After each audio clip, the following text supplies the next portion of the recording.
Annette's personal journey encompasses her pursuit of wellness, her encounters with medical cannabis, and the community, and the profound shifts in her physical and emotional well-being. Through her story, we gain insight into her transformative potential of this medical plant. Journey of Healing seeks to inspire, educate, and destigmatize, offering a space for patients like Annette to offer their stories, advocate for the power of medical cannabis as a healing tool. It is our hope through these narratives we can foster great understanding and compassion for those who seek alternative treatments.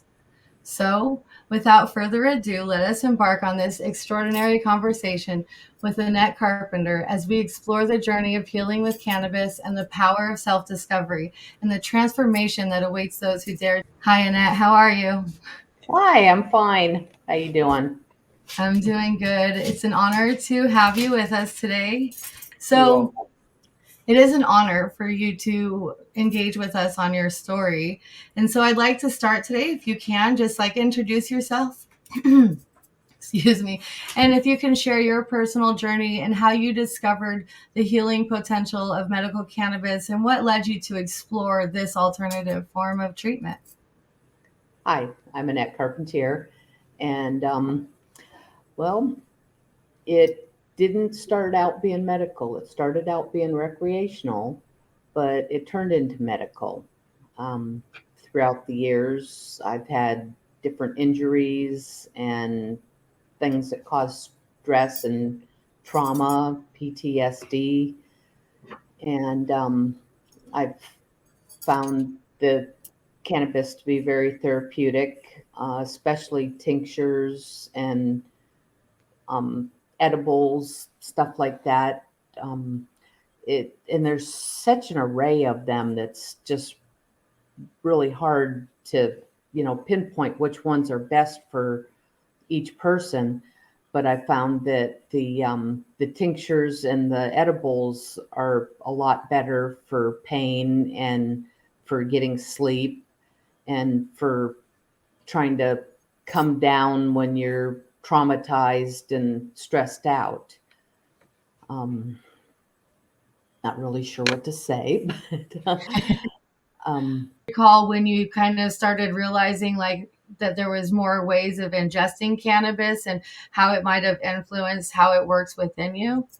yes, that I had a pretty good coach that taught me a lot about the different kinds of tinctures and allowed me to try a lot of different things. And with the cannabis stores opening, that really helped a lot for a lot of people. And I've actually taken what I've learned to teach other people. I've met so many people my age that have never used cannabis and they're just stressed out or in pain or just, the PTSD and, just there's such an array of different reasons to use it and including really freaked out brides. But um, I, I, with teaching people how to use it, my mother was an RN, and I kind of picked up on a lot of her stuff, and I've helped a lot of people through cannabis with what I've learned from a nurse, and there's different kinds. There's like uplifting if you're feeling down and you can't get the housework done. There's an uplifting version, the sativas, that will actually give you energy and allow you to go on with your day.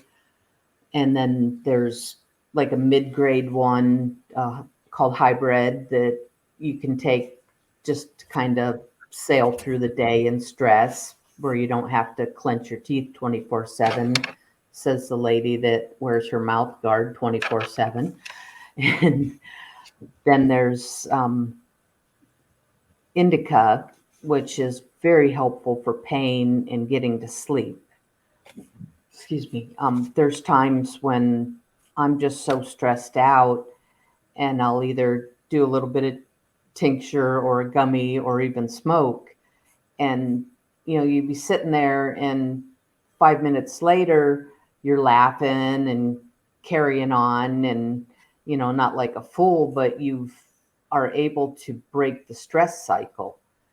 And it's very nice to be able to do that and not be completely stressed all the time. Amen. That's something that's like part of that self-care and acknowledging that, we, a lot, it's really how to find the time to stop and take that time to like breathe or let it go or actually feel and take time with those emotions and realize like it's okay at the same time, because and PTSD is a really interesting dynamic as well. Can you describe any experiences that you might have had that you can like share how that moment where you felt the medical cannabis on your emotional or mental health? Yeah, there's a lot of different kinds of PTSD I've learned in the last several years. I think the first one that I had was probably divorce of my parents, which gave a child PTSD. Later on in life, being with a partner that beat me, that actually jumped up and down on me and caused pain that I'll carry for the rest of my life. And the pain, it's nice to be able to relieve the pain with something that isn't a narcotic. It doesn't give you the same side effects that narcotics do. You're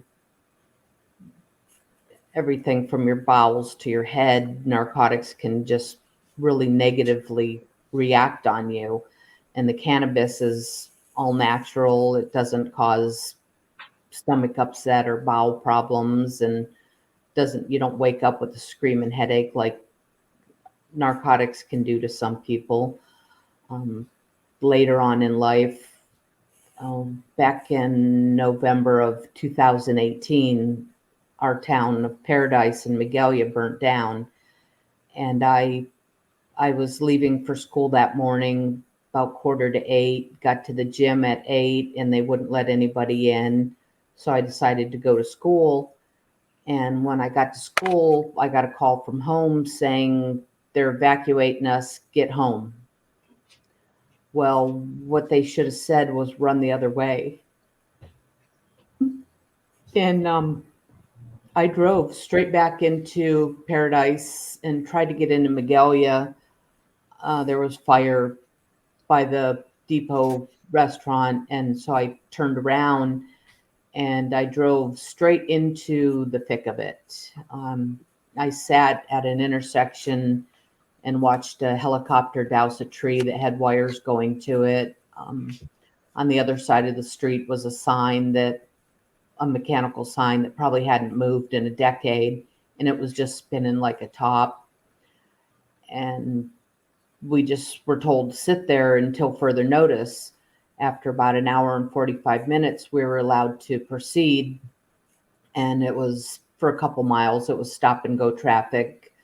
3 people and their 2 dogs knocked on my car window, and they didn't have a ride. They had lost their car the night before in San Francisco for whatever reason.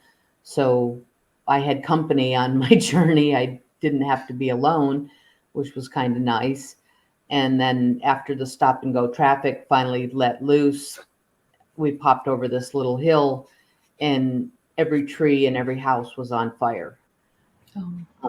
There were a lot of people in the area, and there were only 2 exits out of the town. It's a small mountain town, and there were so many people that only so many could exit, plus where they would exit to was on fire at the time too, and they couldn't let people go down into there for whatever reason. So they kind of just kept us circling around the town.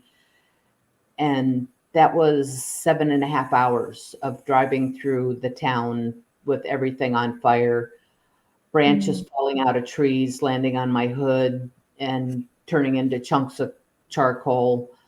They go down your windshield. Why a lot of cars burnt down is because the coals that went down underneath their hoods. A lot of people don't think to clean the debris, the tree leaves and stuff out of their drains and underneath their hood. And when ashes and charcoal went down in there, it caught that stuff on fire in a lot of people's cars, and that's why they burnt down. When it was finally time to exit, when I got my turn to exit the town, we went down Clark Road towards Butte College, and you're going through a lot of grassy hills, and the fire was coming up the hill and across the road, and in the road it was like a tornado whirling around your car, and it was pretty scary. And my car suffered a lot of damage, and it actually fused the parts of the sunroof together, so that had to be replaced, and the paint was frosted, and we had to get the front of the car repainted, and that was probably the least of the problems. And then so an hour and 45 minutes of sitting, 7.5 hours of driving through the fire to exit, and there were telephone poles leaning in, and the wires were kind of draping down, so you had to drive through these little triangles, and pretty sure some of the wires touched the top of the car. I made it to Oroville, and then I had to make my way from Oroville to North 99, right about the Butte to Hama border. And I don't know those back roads, so took me about 3 hours to do a big fat circle, and I ended up back in Oroville again. I never did make it to the evacuation house until about 9 o'clock that night. And then it took 6 weeks before we were allowed to return to our homes. Wow. My home was vandalized. One of my automobiles was stolen. My house survived. Lost my car, or my car was stolen. I did recover it after several weeks, and it was just a lot of stress. Everything in my refrigerator rotted.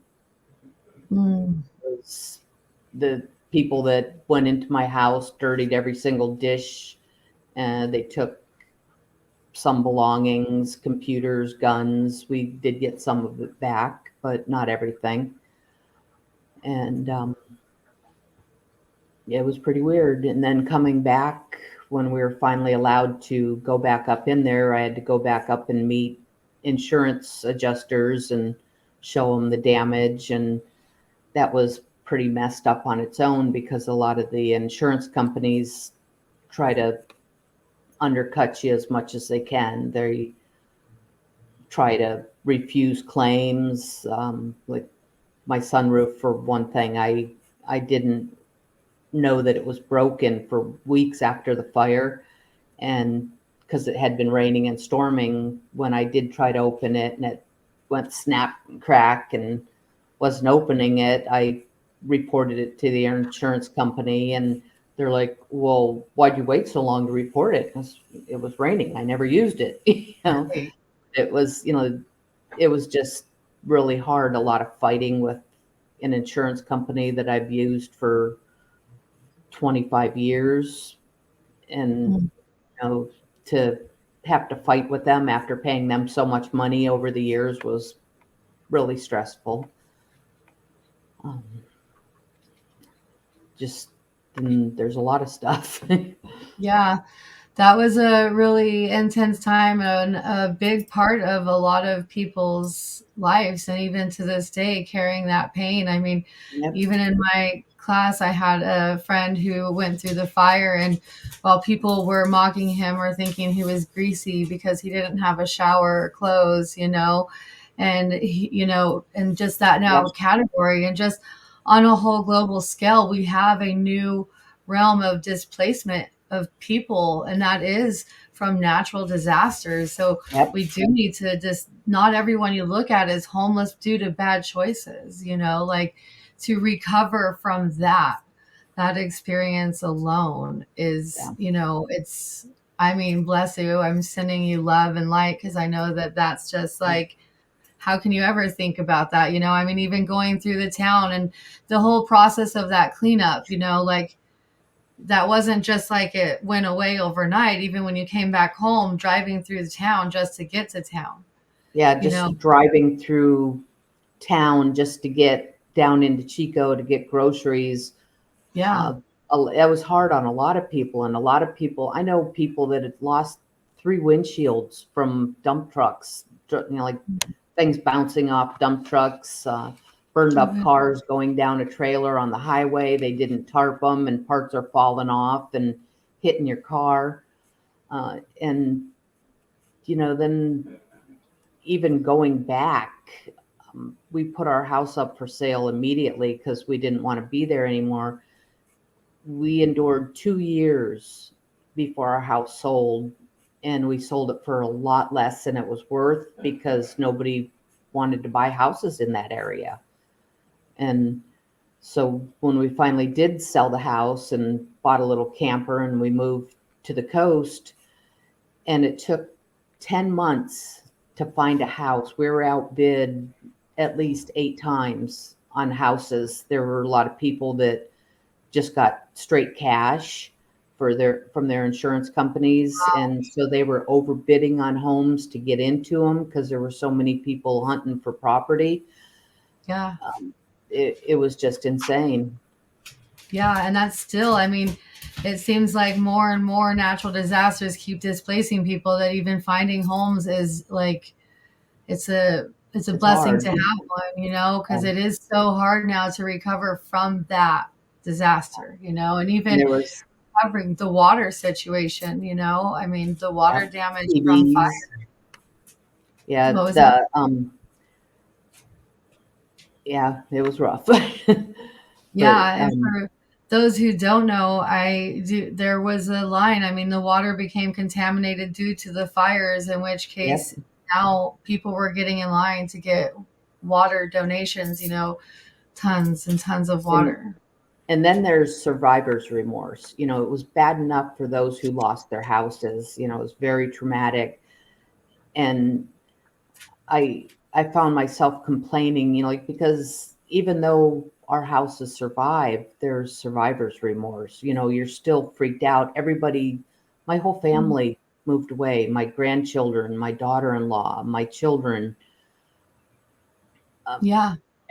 most of the people that I knew were just gone. I had a small business doing pet grooming, and all the customers went away. I lost my business.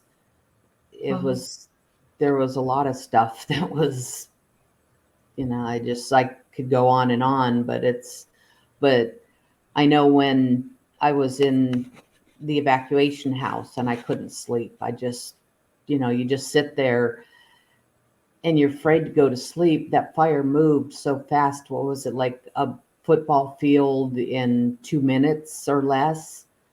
oh my And goodness. I, I couldn't sleep after knowing how fast fire can move. And I found FICO, and that was a godsend for me. That was the only reason I could sleep. Yeah. And it did a good job and knocked me out. you know. Yeah. Can you describe FICO for those who might be listening? FICO is a concentrate. It's a very thick, tarry substance, and you only need like the size of a match head, or maybe less than a 1/4 inch ribbon of it, and you would put it in something that you could swallow, because you don't want to get that stuff on your teeth, or you put it in like an ashtray for a while. But it was a lot of help, and I don't know if I might have gone crazy without something like that. The doctors don't want to. They're very hesitant to hand out any kind of relaxation medication, and You Right. just gotta, it's like chin up, kid, deal with it. And it was nice to have some kind of relief from the That's stress. right. Right. And it's kind of one of those difference for those who might be tuning in. I always like define one of the difference in recreational versus medical is the way it's ingested, that Yes. ingestion phase, getting it fully in you. And for those who may not want to ingest it, going topically even is a really good path to still get a lot of its health Good. benefits. Putting it in your belly button or putting it on the bottoms of your feet are really beneficial ways of spreading it within to your body and letting it absorb into you. Belly button's a really interesting one that I learned about too, especially if women are going through menopause, getting the hot sweats. Throw a little bit into your belly button and it absorbs in and will also help I your body start didn't know that. regulating. So I'll have to it's give one that a of the shot next time I'm freaked out. yeah, it's kind of funny. One of the most amazing, it's not funny, it's amazing, the plant Yeah. and the many different ways that it can be broke down, the way that we process it, the way that we use it for our own healing, because that experience that you describe, even going through the fire and even still, like there's kids, you can go to the elementary school here and when I walk in there, you can feel it. Those kids were at school and had to get on a school bus and evacuate. And Mm-hmm. are we approaching these new traumas that are from natural disasters? Even I leave to town and I get worried, because it can happen, Yeah, you because it leave your is kids a at home and possibility. you don't know. Yeah, and even going camping, I love getting lost in the woods, but I love getting lost so deep it's dangerous. Yeah. I do worry that when I'm out there, am I going to get trapped? Yeah. Because I look around in my woods and I see how dry it really is. I see Mm-hmm. how dry our rivers are. Blessed be, we drove down Lime Saddle the other day, and oh my goodness, it's so full of water. Where at? I'm at Lime Saddle, the Oh Orwell yeah. full. I It's so great. somebody somebody put on a little video the other day of the free boat launch before you get to Lime Yeah. Saddle. I can't remember the name of it now, but the lake is so full the parking lot is covered, which Yes, is just it is. awesome. And it is so awesome. I was just so in awe because I've seen it so empty. And now I know the depths of the water. And that just like blows me away how much Yep. water is really in there right now. And I do hope we keep it. I'm advocating for our salmon because we need our waterways. There's some Yes. things taking place that are causing our salmon to become extinct. Yeah. And seeing Oroville full just, makes me want to keep advocating for the rights of our Yep. water so that we can keep it because I don't want to see it sold off, Yeah. Well, it's on its way to LA. But the back to the FICO thing, I Yes. was taught to make a salve out of it, and Yeah. it actually works. I've tried Bengay, I've tried different things, icy hot. Like they work for a minute, but I think it just really takes your mind off it. It doesn't really do much for the pain. But with the Fico salve, my husband's really skeptical about anything marijuana. He just isn't a fan. And I used this Fico salve on his back, and he actually got relief from it. And Wow. I've used it, like on different places on my body, and it does a really good job. I was very happy with the results from it.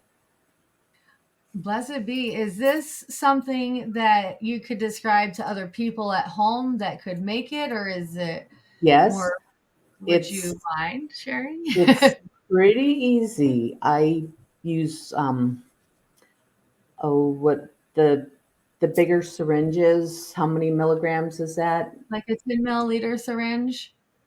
Not the skinny ones, the ones that are about as big around as a nickel. Okay, But yeah. you take between a quarter and a half cup of coconut oil, and you warm it. Do a double boiler. Just take a little glass dish and put the coconut oil in, and then I use the whole syringe of the Fico, and you mix it in until it's all mixed together. The Fico mixes with the coconut oil. It's soluble in it. and then you add a little bit of, like, maybe a teaspoon of beeswax to make it a little, so it's not runny. And then when it sets up just like, um, not quite as hard as wax, but the wax makes it so you won't spill it. But you just take a little tiny bit, and you don't need much, maybe an eighth of a teaspoon for a good, like, good amount, or, half your back, I'd say, and rub it in, and it does a really good job on the pain. That is awesome. Just a little fact, I love coconut oil too as a Yep. great healer. And, it's really powerful at pulling and extracting. I know if you swish it in your mouth too, you can pull out a lot of detox. And, beeswax as well is really good. It helps carry the cannabinoids as well through the skin. So the same process, with cannabis oil and using the coconut oil, adding beeswax, this all really works. The beeswax adds more for some improving absorptions on top of it. I, But I love that you brought this up because I think it's so important for people to understand that to get what you need, you might have to take it into your own hands, even um, in different states. another thing that I discovered, back in 94, I squished both my feet in a car accident and a fingertip. And out of that, I got psoriatic arthritis. Oh dear. And I had plaque psoriasis on my feet and my hands to the point where the skin gets thick and scaly, and it'd crack, and I'd have fissures, and they hurt so bad sometimes Oh, I could hardly walk. And it was on my hands. I was constantly wearing hands with grease on it. I'd go to the dermatologist. I've probably tried a half a dozen crazy expensive creams from the doctors, and none of it would work. I start making my own salve. I infuse coconut oil with cannabis and mix it with a silicone based hand cream and a little bit of the beeswax again to solidify it. And you can also add scent if you'd like to. But I start putting that on my hands and my feet, and it's gone. I I don't have it anymore. wow. My hands are normal. Every once in a while, if I don't use it for a while, it'll start getting drier, but I go right back to using it. Oh, and another ingredient that I put in it was lanolin, and Oh, that's a really thick, waxy kind of cream yeah. that's really good for keeping moisture in. But I paid dermatologists a lot of money for a lot of years, and they were no help to me at all. And through the cannabis salve, I was able to cure my own skin problem. Wow, that's really incredible. Especially, so do you feel the pain relief in the arthritis from using salve Yes, too? yes, Yeah, I hear, arthritis is just painful. yeah, I see it in a lot of people. And so it's really great to cover that because not always, like for those who don't want to ingest it, what you just said is a great way to use it and not have to worry about the psychoactive effects of cannabis oil. yeah. Some people can't handle it. One of the older ladies that I took to a cannabis shop, and I showed her a couple different things, and they had a very lightweight Fico, and she probably did about a quarter-inch ribbon of it. And she called me up about 10 o'clock at night, and she's like, I'm so high, I'm so Yeah, uncomfortable, I don't know what to do. So it's not for everybody. But yeah, yeah. she had never she wasn't a constant smoker or user of it. This was one of her first times, and she might want to have done a little bit less. Yeah, and just like for those who don't know, this is kind of what we're talking about here. This is full Yep. extract cannabis oil, and these are the syringes. This is about a 10 milliliter here. And Sent so, from the angels. yes, I don't want to say cancer curing, but it helps on the path to ease it. And it does have a lot of praise and testimony behind it. So Yep. this is not me like proclaiming anything, because that would be, but I can tell you that this is a very beneficial way. And you can warm it up in your hands. For me personally, that's the time I take to warm it and just kind of, get it to go off. And then you really do just take a small amount, as she had mentioned. You put it on your finger. I do put it in the back of my mouth, because getting it on the teeth was a lesson I learned by putting it in my coffee. So careful thinking you're going to drink it in coffee. Yeah. Right, all day long. So, but I love that you brought it up into salve, because this Yeah. is, Makes a really wonderful salve. powerful. And, the compassion is in the cannabis. And for others, it might look like in a dropper. And this is also, That stuff is so good. so a It's the few difference drops. between sitting up and stressing out half the night and a good night's sleep. Like 5, Yeah. 10 drops and, drops. Yeah. And And, you sleep like a and we're baby. going to define drops while we got this going. Okay. That is not one full drop. That's like a No, that's full a dropper. dropper. That's a Yep. dropper. So when you do get it, just understand that's a dropper. A drop Yep. is literally the drop that's dropping out right there. Yep. So yes, And you can take a something, lot, and it can be uncomfortable for some. So it's just good to be aware of dosing, because dosing in all realms and elements of naturopathic ways is very, it's and important even to educate.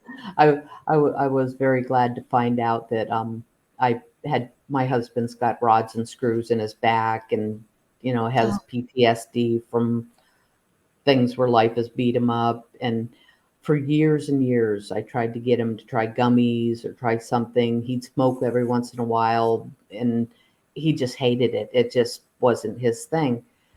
And my sister-in-law came to visit, and she showed him these gummies that are, what is it? It's sativa, and with some CBD in it, and they're pear flavored. And she talked him into trying it, and he can use that one particular product, and it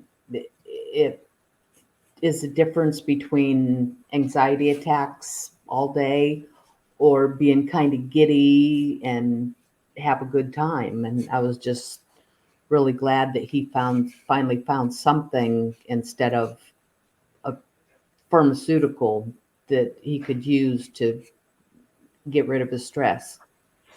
Blessed be, right? Yeah, Right. it's a new way that people do like it, because smoking it and then you got the oils, it is intimidating, whereas Yep. you do just like have like just a couple gummies.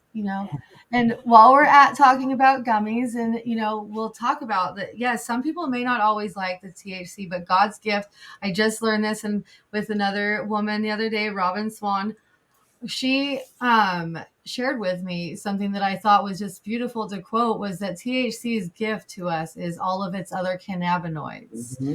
Yep. and so all of its God-given cannabinoids, like, let us not underestimate CBD, Delta 9, Delta 10.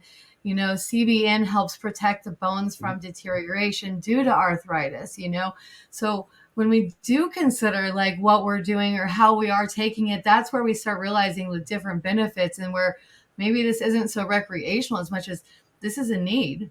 Mm-hmm. Yeah, I even give my dog CBD chewies that Yeah. I get at the store. I actually found some of them at just like a little grocery, or I mean, a little store that's very similar to Kmart up in Oregon. And they sell them right on the shelf. You don't even have to go to a Yeah. cannabis shop or anything for them. And she gets good relief, 3 of those little chewies, and she's up bouncing around again like a Blessed puppy. be, right. Yep. And then for anybody who does at home, like, you can do it for your animals, but there is always, be sure, like, we're not just busting out some full extract and giving Oh, it no, to our no. animals. Your Be animals very, can and will get very uncomfortable, and yes. everything is diluted and measured. And that's why the chemistry of medicine, really the alchemy, the chemistry, all of it's just one. it all intertwines in this path of healing, which is what's great about our body too, is that all of these cannabinoids are needed within different sections of our body depending on where we're healing us. Yeah. Yeah. I would never give anything to her that wasn't made for dogs. I Right. don't know enough about it myself to experiment. It's safer to not do that. Right. I like her. I don't want to hurt her. Yeah, it will lay an animal out. Absolutely. An So, animal yeah. will get anxiety if they get into cannabis. It's Yeah. granted, I'm going to not say the all. I can't statistically say all. Okay. Yeah. Some. Just be aware of that, you know. So, Yeah. have you encountered any stigmas or misconceptions around medical cannabis? Oh, And lots if of it so, how have from you my over? own, yeah, from my own family. I have taken years and years of, oh, you just want to get high. You're always escaping, just why you got to do that? And you do it every day. It's, yeah, a lot of people that don't like it or don't believe in it will give you a ration of grief about it. And it's, what are you going to do though? You could quit doing something that's, water soluble and start doing narcotics. I, did that for a while too. And that was when it got to the point where it didn't help anymore. You know, I'd rather eat a plant than a narcotic. Yeah, it's important that we're aware of what we are taking in because we can sit and work against ourselves too and make our body sit and work extra hard if we're not really consciously even changing the foods we eat to be really aware of what we're eating, what we're drinking. And to the narcotics, like we can use this plant to come off of cannabis. That was my biggest Mhm. thing. And I realized it when I was sitting in a room with everybody and everybody's on the same narcotics, and if I'm not careful, this could be a Yeah, problem, yeah, and I see the problem. yeah. I know a lot of people who have used it to come off of narcotics. People Yeah, that have been on narcotics for 20, 25 years, and they're not doing anything for them, and they're still taking them because they're hooked on them. And yeah, it's a lot easier to get off the narcotics with something like that than to go cold turkey. yeah, absolutely. In your experience, how important is it for patients to have access, reliable information, and education about medical cannabis? And how can we better support patients in understanding its potentials and responsible use? Um, I think it's very important. It's nice, especially now that the cannabis stores are open and you can actually have access to medication without getting arrested or getting ripped off. And Blessed be, right? yes, the people that work in these places are pretty well informed. They, I've again with taking some of these older ladies into places to try to teach them about it. Some of these people that work in the stores, they're just a wealth of information. I've had people stand there for an hour asking them questions, and they That's just, awesome. answer the questions. You know, can you go into a pharmacy and start asking questions like that? Very limited. But Right, right. what was the other Uh, part of the question? uh, how can we maybe better help? I mean, you've described bringing in patients to dispensaries, and giving them access.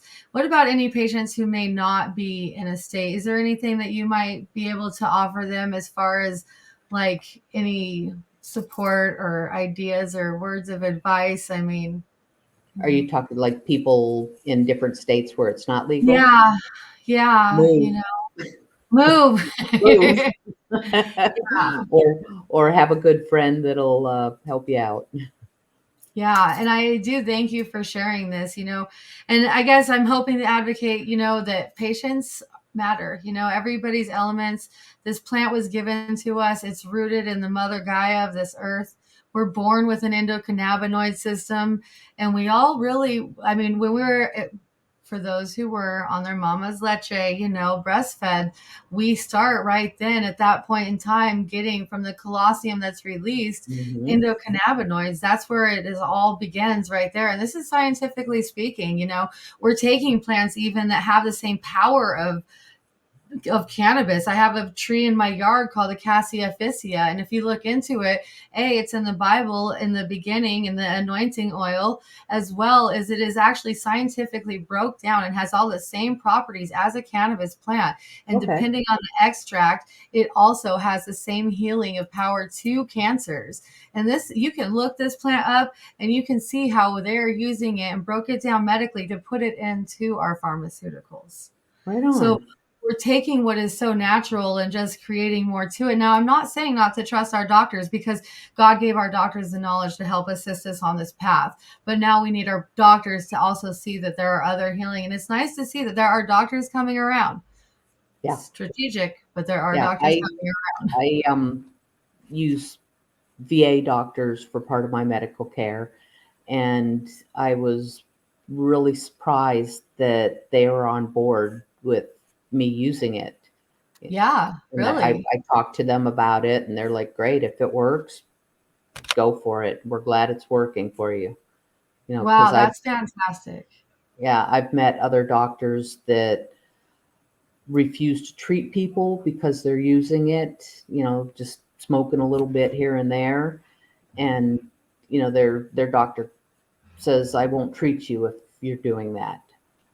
And there goes your relief system, and you have to eat their pharmaceuticals and pay high prices for some of them.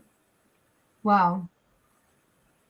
Yeah, and that's where we can start. It's time to take our healing into our own hands. We are the same no matter what state we're in. Our elements are the same. None of that changes no matter where we are. Now it's about sharing this information, taking that healing on, making your oils, getting gummies. And for those who are in red states, don't underestimate that CBD. Don't underestimate Delta 9. These are part of this plant, and it's actually the greater gift of the THC, so take advantage of what you can within the state of where you are. And maybe there is a compassion program in a location of which you are, because yeah, some of the states are still on, that have graduated to the next step, are doing the cannabis cards, where that's the only way you can get it or possess it. There's some states handing out cards and there's no cannabis stores. So it's like, where do you get it? Yeah, that's a really interesting topic, because sometimes it feels like that's where the entrapment takes place. When something becomes new, we decriminalize it and it becomes legalized. Well, you have regulation. So now they're waiting, and it's like, who's producing? Yeah. Where's your producers? And we're going to wait right here to see who produces. And then we're going to go from there to build more legislation and more regulation onto who's producing. And that's where it starts taking away from the patient care, just so that we can clarify, because that's where your limitations from what you're allowed to have in the dispensary to what you're going to get as far as milligrams or strength might vary for needs, within areas. So really strategic, but really powerful. Is it not amazing that we have stores that you can now walk into, whereas once upon a time you were just getting arrested right and left to the drug war? Or meeting some guy in a back alley. Right? The skate parks? I mean, seriously, what is this? Is that oregano? That is beautiful. Looking ahead, what are your hopes or aspirations for the future of medical cannabis in terms of any research, legislation, or any broader acceptance within healthcare systems? My wish is that they quit handing out narcotics and start handing out concentrates or something like that, because it's a lot better for you. It's not addictive. Right. When I eat like a Vicodin or something like that, I suffer extreme bowel distress. I wake up in the morning with what I call a dead bang headache, kind of like if you were to drink, gives me that kind of hangover. And Wow. they're just, I don't like them at all. And I tell my doctors, even when I go in for surgery, try give me as least amount of narcotics as you can, because they just make me deathly ill on top of being why I'm here. I Right? suffer from kidney stones, and they they put me in the hospital for 2 weeks, and they had me so wasted. I didn't even ask for my telephone. I didn't even miss my husband for a week. And I Because of COVID, they sent me into the hospital. I wasn't allowed to take my husband in there because of Oh COVID. my goodness. I Right. didn't give them my husband's name. I gave them my sister's name in Pennsylvania as emergency contact. Uh, Wow. he camped out in the parking lot of the hospital trying to get a hold of me. And at one point, they told him that if he kept calling, they were going to send the cops after him. Wow. And I was on the narcotics in bed for 2 weeks. When I came out of there, my muscles were marshmallows. And Oh my, I think that was a lot of overkill. I right. And it turned out I had gone in for a kidney stone procedure, and I think they thought that they had hit my kidney with the laser beam that they crushed the kidney stones with. Come to find out, I was constipated. I hadn't crapped Oh in, my, let's see, 14 plus 10, 24 days. oh I don't know man. where it was all going. I was so Yeah. sick and backed up and in so much pain, and they didn't even address it before I left the Oh my hospital. goodness. It Yeah. was insane. Thank you for sharing that specific, patients may not, or people may not want to talk about those moments because it might feel embarrassing, but to be aware, because narcotics do cause a backup. I mean, our It's horrible. microbiome is so important to take care of. And Yep. that's why that balance of like, yeah, you might need it, but there could be a healthier way, because that is a very dangerous situation, Yeah. technically.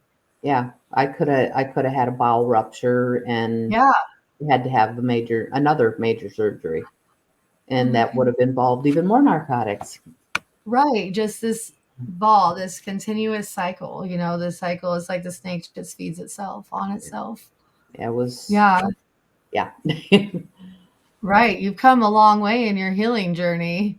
Yeah. It's, Wow. So would you say that a majority of your healing has been used with primarily cannabis, then just different like yes, I ingestion? went off. I had over 20-year Vicodin habit, and Wow. I was able to kick it by using the edibles and tinctures and concentrates, because Wow. they make a very fair trade on what the other drugs, the pharmaceuticals, can do without causing adverse reactions. You might get a little foggy in the head once in a while, but I think it's a lot better than the alternative. I've seen a Yeah. lot of people get really sick and really damaged from narcotics. Yeah, I was having conversations I don't remember. I will tell you that I don't have a clue. I said that, okay, I bet I don't Um, remember. And blessed be to really acknowledging that, because that was a really hard point of my life to really see that this isn't feeding me well. yeah, This isn't doing me well. And let's not talk about the bowel problems that it really does bring when you have to come off all of these, you know. exactly. Yeah. When you get my age, it's talking about that's no big deal. Yeah, right. And talking about it in general, just for those who might be using narcotics and have to go through that process, just understand that it is uncomfortable. It's Yeah. an uncomfortable process to go through, and it's not easy. So don't expect it to be easy, but And we are here. even, one thing that I discovered, seeing as how we're kind of on that track, When you go in for a colonoscopy, they give you that horrid stuff to drink.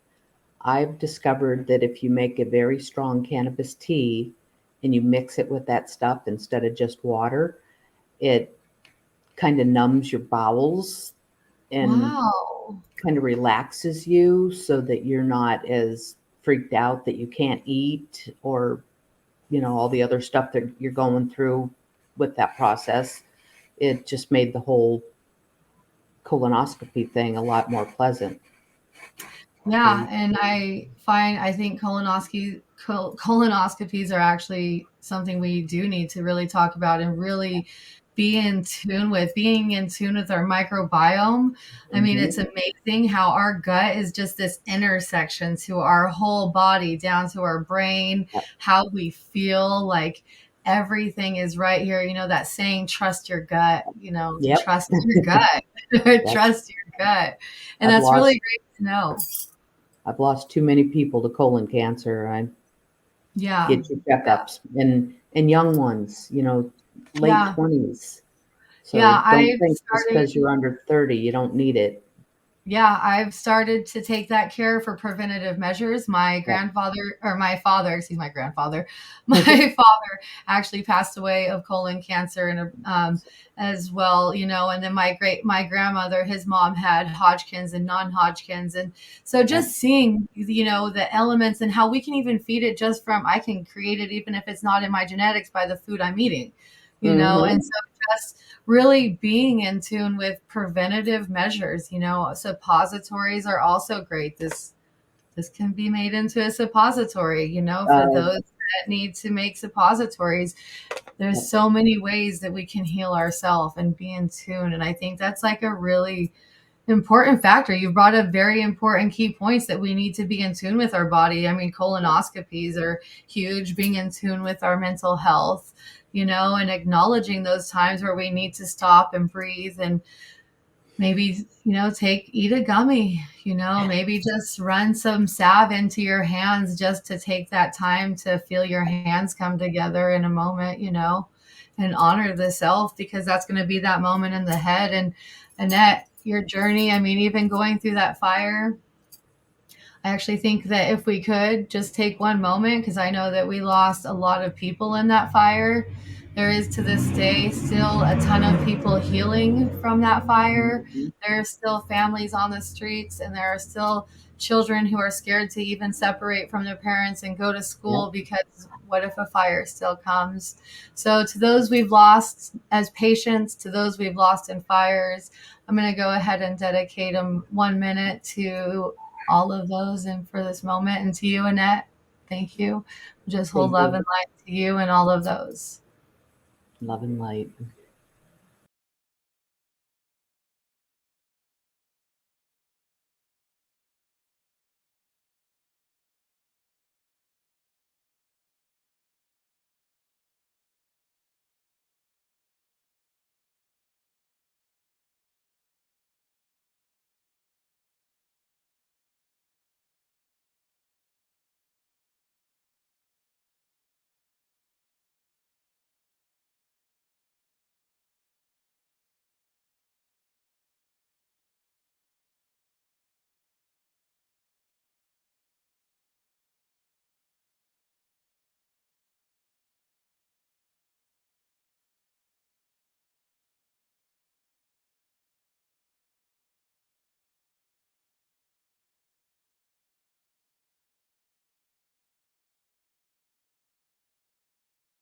And thank you. That was a very honest moment. Annette, we immensely are grateful for your willingness to share with us today. Thank you for inviting me. Your dedication is also in advocating for cannabis as a healing tool is truly inspiring. And I hope through your experiences, you have shown us the profound impact that compassion and understanding can have as a collective well being. And to our listeners, we hope that Annette's story has touched your hearts, ignited a sense of compassion and curiosity. And remember, it is through sharing our stories and our experiences that we break down these barriers, we reduce stigma, and we create a more inclusive space for healing. So thank you again, Annette, for being a beacon of hope and a voice for You're those welcome. seeking relief and comfort. And your presence on Compassion and Cannabis today has enriched our understanding and strengthened our commitment to promoting compassionate care. Thank you. Thank you. And as we wrap up this episode of Compassion and Cannabis, we invite you to continue exploring the transformative power of cannabis and the stories of those whose lives have been touched by cannabis. Stay tuned for more inspiring conversations and stories on Compassion and Cannabis, where healing, advocacy, and understanding intersect. Thank you again for joining us today. And until next time, may compassion guide your path to healing and well-being. Thank you, Annette, so much. Bless you. And to Bye, all of Ann. you. Thank you.